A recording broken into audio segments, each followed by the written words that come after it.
Karena bahkan Silvi ini berani-beraninya bersumpah demi Tuhan dan Rasulnya, bahkan demi bapaknya, yang sebenarnya dibunuh bersama ibu dan pacarnya sendiri. Hai kawan Nona, thank you udah klik video ini. Seorang bos aksesoris yang merupakan bapak sekaligus seorang suami malah dihabisi oleh istri, anak, juga pacar anaknya. Dan gak cuma dihabisin, tapi juga difitnah selingkuh. Yang paling parah, namanya itu dipakai buat jaminan pinjaman online. Gimana ceritanya? Sini Nona ceritain. Oh Nona,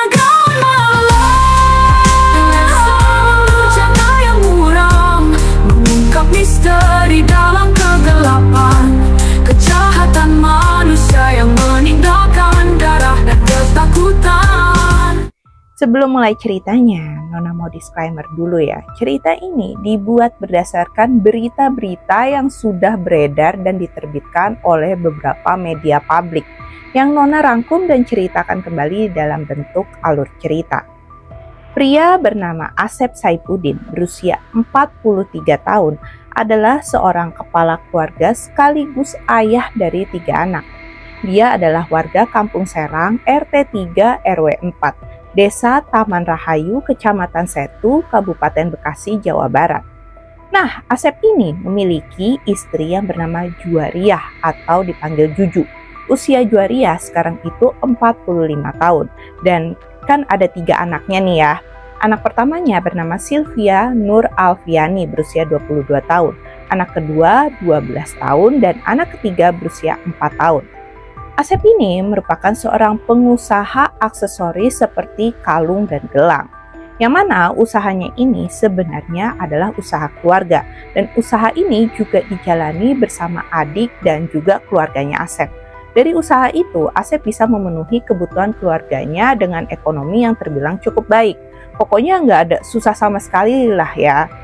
Karena Ahmad Wahyudi alias Yudi yang merupakan adiknya Asep ini tuh tahu betul berapa jumlah keuangan Asep, di mana Yudi di dalam usaha bersama itu dia ini sebagai bendahara atau semacam accounting lah ya. Jadi ya Yudi ini nih yang ngirim hasil gaji atau keuntungannya Asep ke rekeningnya Asep. Gak cuman itu, Yudi pokoknya dia tahu banget lah ya semua keuangannya Asep. Walaupun hal-hal itu bersifat pribadi, tapi ya sedekat itu gitu Asep dan Yudi.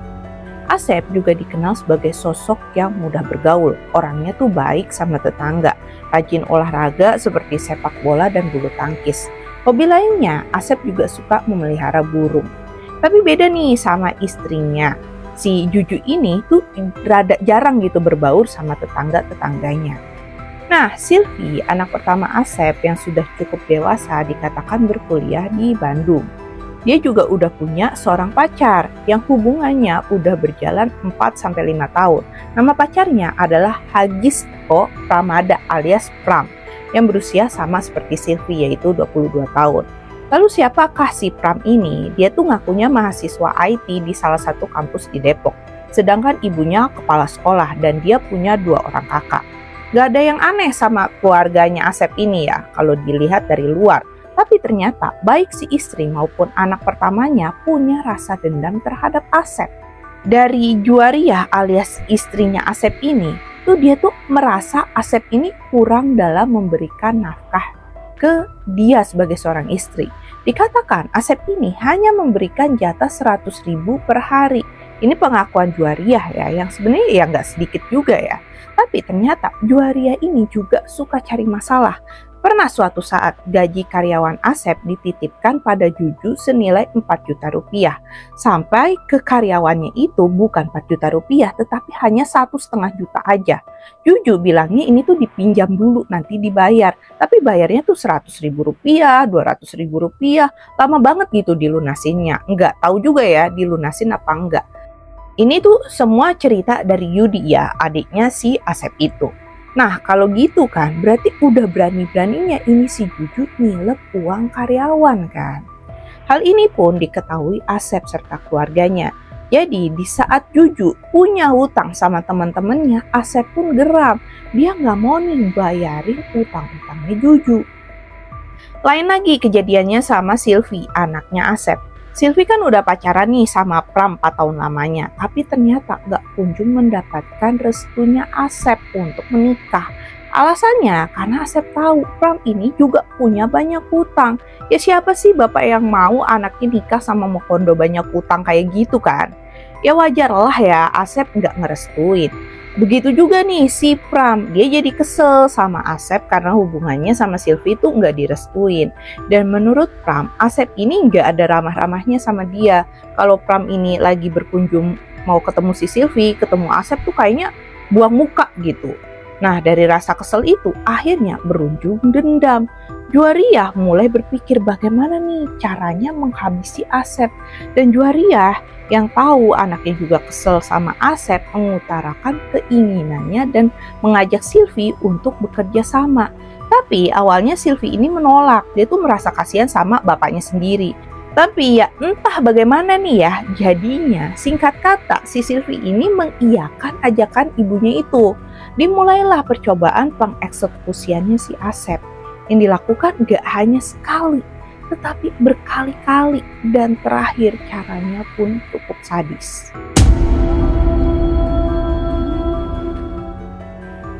Percobaan pertama terjadi pada 24 Juni 2024 sekitar pukul 5 sore.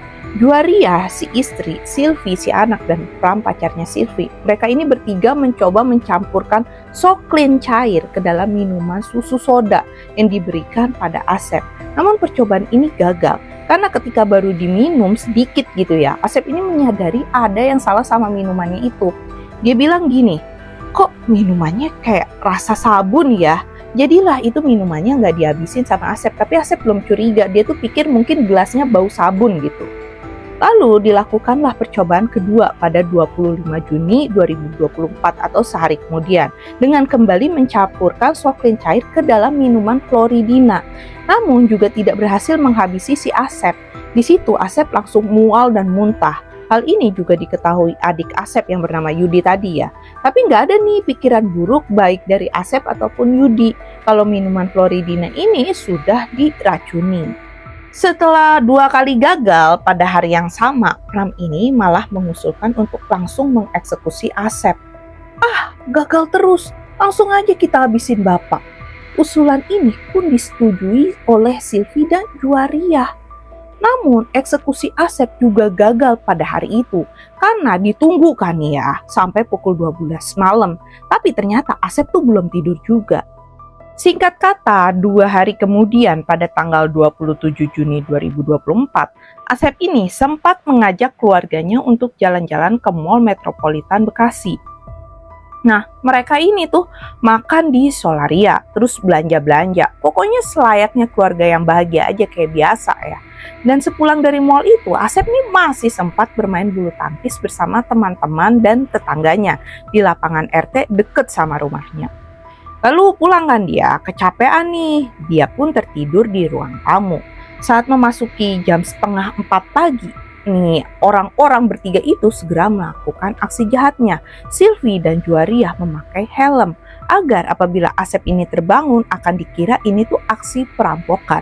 Sedangkan Pram memakai masker dan juga sarung tangan. Pembunuhan itu diawali oleh 3 pelaku yang mendekati Asep yang sedang tidur. Pram langsung mencekik Asep sekuatnya. Silvi dan Juwariah memegangi kaki dan tangannya si Asep. Asep kaget dan menggeliatkan. Tapi Silvi ternyata sudah menyiapkan lakban dan langsung aja dia tuh melakban kaki ayahnya agar enggak bergerak. Pram pun menambahkan tekanan untuk cekikannya itu ya. Ternyata Asep ini melawan, berontak keras kayak Asep pun bisa bangkit gitu ya. Dia duduk lagi nih. Para 3 pelaku ini ia jadi panik dan berusaha untuk mendorong Asep agar Asep ini rebahan lagi. Saat itulah Pram ini menyambar helmnya si Silvi lalu mengeprukkannya ke kepalanya Asep. Buk gitu kan, berulang-ulang kali, buk sampai helmnya itu pecah. Asep pun mulai kehilangan kesadarannya. Tapi Pram ini masih kembali menghajar dengan keprukan helm lagi. Sampai akhirnya Asep ini nggak bergerak dan nyawa Asep pun melayang. Setelah Asep ini berhasil dihabisi, pada jam 6 pagi, Silvi dan Pram mengajukan pinjaman online menggunakan ponselnya Asep dengan data-data dan identitas dirinya si Asep. Aksi itu pun dilakukan secara bersama-sama ya bertiga itu. Mereka mengajukan pinjaman pinjol di 2 aplikasi dengan total Rp56.500.000 yang ternyata semua uang itu diberikan kepada Pram, tetapi melalui rekeningnya Silvi. Sementara Juariah hanya diberikan uang Rp1,5 juta dengan menghabisi suaminya gilaan. Setelah usai melakukan aksi keji, ternyata mereka semua pun masih aja drama nih. Tentunya untuk menutupi apa yang sudah mereka lakukan ke Asep. Juariah dan Silvi ini pura-pura menangis histeris. Sedangkan Pram pulang ke rumahnya. Juariah menelpon keluarganya mengatakan bahwa suaminya telah meninggal.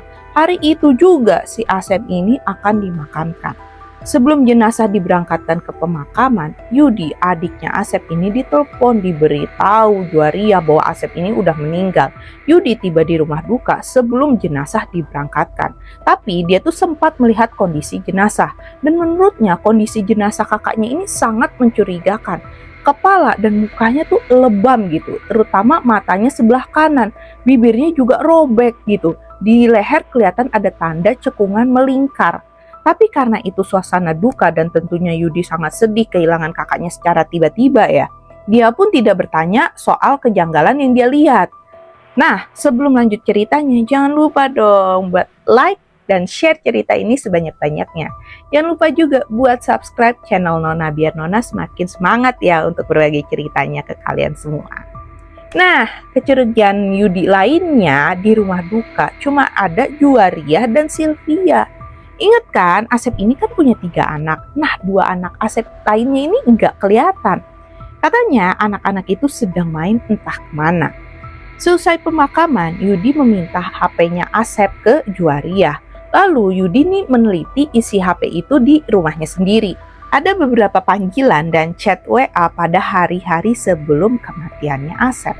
Namun, yang paling menarik perhatian Yudi adalah pada hari Kamis 27 Juni 2024 pukul 6 pagi, Asep menerima panggilan masuk dari perusahaan pinjol. Berarti itu setelah kematian Asep yang dikatakan Juariah sekitar pukul 3:30 pagi alias 2,5 jam dari kematian Asep. Lah kok bisa? Lantas Yudi meminta buku rekening bank Asep ke Juariah. Saat itulah Juariah tuh sadar Yudi ini mengetahui sesuatu dan mungkin curiga. Maka terjadi perdebatan soal permintaan Yudi itu. Makin berdebat, makin cekcok. Yudi makin curiga. Akhirnya Juariah memilih menyerahkan buku rekening Asep. Saat Yudi mengecek saldo rekening Asep, dia makin yakin kalau kecurigaannya itu benar. Ternyata di hari itu, hari Kamis 27 Juni 2024, setelah Asep meninggal, ada uang masuk 2 kali dari perusahaan pinjol. Pertama Rp43.500.000 dari isi cash. Yang kedua 13 juta rupiah dari Ada Kami. Tapi di hari itu juga uang ditarik Rp56.500.000 dan hanya tersisa di rekeningnya itu Rp53.000. Mengenai luka-luka pada jasadnya Asep, ketika Yudi bertanya pada Silvi anak Asep, pasti si Silvi ini menjawab, "Bapak ketahuan selingkuh, transfer uang ke cewek lain, lalu membeli handphone tapi handphonenya nggak ada di rumah." Saat itu menurut pengakuannya Silvi ini sedang tertidur, tapi dia tuh mendengar pertengkaran hebat antara ibu dan bapaknya itu. Silvi juga berusaha melerai pertengkaran, tapi dia malah terpental. Begitu juga si ayahnya si Asep ini yang jatuh terpentok lemari dan akhirnya meninggal. Itulah yang selalu diceritakan Silvi berulang kali. Bahkan ketika diminta menceritakan kisah yang sebenarnya dan bersumpah di depan makam bapaknya itu, Silvi ini berkata dengan lugas, "Demi Allah, demi Rasulullah, demi Bapak Asep Saifuddin." Begitu ceritanya. Bapak bertengkar dengan ibu, lalu kepentok lemari dan tewas. Walaupun sebenarnya adik-adiknya Asep ini nggak percaya dengan ceritanya Silvi, mengingat luka dan lebam di jasadnya Asep rasanya lebih dari sekedar nggak sengaja kepentok gitu. Dan juga masalah uang pinjol yang bahkan baru cair beberapa jam setelah kematian Asep. Tapi adik Asep tentunya nggak bisa menekan Silvi lagi ya. Karena bahkan Silvi ini berani-beraninya bersumpah demi Tuhan dan Rasulnya, bahkan demi bapaknya yang sebenarnya dibunuh bersama ibu dan pacarnya sendiri. Tapi semua kejanggalan yang ada terus menghantui Yudi. Akhirnya Yudi pun memutuskan untuk melaporkan kejanggalan ini pada pihak kepolisian Setu Bekasi pada tanggal 11 Juli 2024. Kepolisian yang menerima laporan segera bergerak cepat melakukan penyelidikan atas kematian Asep. Bahkan polisi melakukan ekshumasi atau pembongkaran makam Asep untuk menjalani proses otopsi guna mengetahui penyebab dari kematian si Asep. Proses ekshumasi ini dilakukan pada hari Selasa 16 Juli 2024 yang dimulai pada pukul 10 pagi hingga jam 1 di siang harinya. Selain itu, pihak kepolisian pun memeriksa 7 orang saksi untuk dimintai keterangan lebih lanjut, yang diantaranya ada Juariah, istrinya Asep, Sylvia, anak pertama dari Asep, serta keluarga lainnya yang terkait dengan kematian Asep. Dari pemeriksaan itu diketahui jika pada saat kejadian terjadi hanya ada istri dan 1 anaknya Asep saja yang berada di rumah, yang akhirnya keduanya pun diperiksa lebih dalam lagi oleh pihak kepolisian. Setelah menjalani pemeriksaan, kecurigaan keluarga pun akhirnya terjawab. Pelaku pembunuhan Asep adalah Juariah, istrinya Asep, Sylvia, anak pertamanya Asep, dan kekasih dari Sylvia yang bernama Hagisko Pramada. Ketika ditangkap, ketiganya telah mengakui perbuatannya dengan motif pembunuhan yang berbeda-beda. Juariah, istri dari korban ini, tega membunuh suaminya lantaran dia tuh merasa kesal karena Asep ini hanya memberikan uang untuk kebutuhan sehari-hari sebesar Rp100.000 ya. Nah, dan Asep ini pun nggak mau membayarkan hutangnya si Juariah kepada teman-temannya. Ini pengakuan Juariah ya, yang nyatanya dibantah oleh keluarganya Asep yang diwakilkan adiknya itu si Yudi tadi ya. Selain itu, Juariah pun mengeluhkan jika hubungan rumah tangganya udah nggak harmonis lagi dengan Asep. Sementara Sylvia dan Pram ini tega menghabisi Asep lantaran nggak direstui hubungan mereka setelah berpacaran selama kurang lebih 4 tahun lamanya. Ya, emang serem gak sih masa mau sama laki-laki dan berani-beraninya menghabisi bapak mertuanya, calon bapak mertuanya sendiri, kan gila gak sih? Dan tentunya dengan semua yang sudah para pelaku ini lakukan, mereka dapat dijerat pasal 340 KUHP mengenai pembunuhan berencana dengan ancaman hukuman mati, setidaknya penjara seumur hidup. Oke, sekian kisah kali ini yang karena utang, tega-teganya istri dan anak juga calon mantu menghabisi si bapak. Dan kalau kayak gini kan gak ada yang selamat kan. Entah itu bagaimana rencana pernikahan si Sylvie sama Pram. Belum lagi kan ada sosok 2 orang anaknya Asep dan Juariah lagi ya, yang adiknya Sylvie ini. Ya yang mereka tuh gak tahu apa-apa jadi kena getahnya. Pertama harus kehilangan ayahnya, lalu ibunya di penjara. Kayak hancur aja gitu kan semua. Gimana menurut kawan Nona cerita kali ini? Kamu bisa langsung komen apa pendapatmu dan juga bisa kasih rekomendasi kasus-kasus apa lagi yang pengen Nona bahas. Mohon maaf banget ya, Nona baru sempet upload video lagi karena 2 minggu lalu Nona bener-bener nggak tahu ya mau gimana. Setelah mama Nona ya, berpulang gitu ya. Mohon doanya ya kawan Nona, semoga mama Nona ditempatkan di sisi terbaik Allah Subhanahu wa Ta'ala. Amin ya robbal alamin. Dan tentunya kalau kamu suka video ini, jangan lupa untuk like, subscribe, dan tekan tombol lonceng biar Nona makin semangat untuk menghadirkan kisah-kisah yang pastinya nggak kalah seru untuk dibahas. Bye! Nona gaun malam berjalan pelan, gaun hitam melambai dalam bayangan, membawa cerita penuh rahasia dan ketakutan. Luka dan amarah di setiap bisikannya, dendam yang tak pernah hilang dari dunia. Manakah yang lebih menakutkan, hantu atau manusia? Dalam mimpi buruk jawabannya tersimpan di dalam jiwa. Oh Nona gaun malam,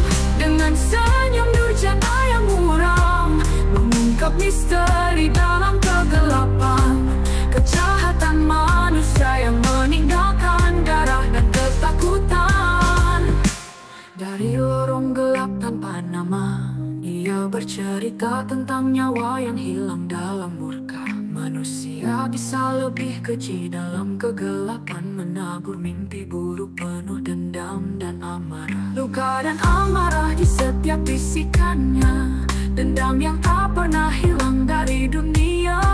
Manakah yang lebih menakutkan, hantu atau manusia? Dalam mimpi buruk jawabannya tersimpan di dalam jiwa. Oh nona gaun malam, dengan senyum durjana yang muram, mengungkap misteri dalam kegelapan. Kejahatan manusia yang meninggalkan darah dan ketakutan. Di setiap cerita ada bayangan ketakutan,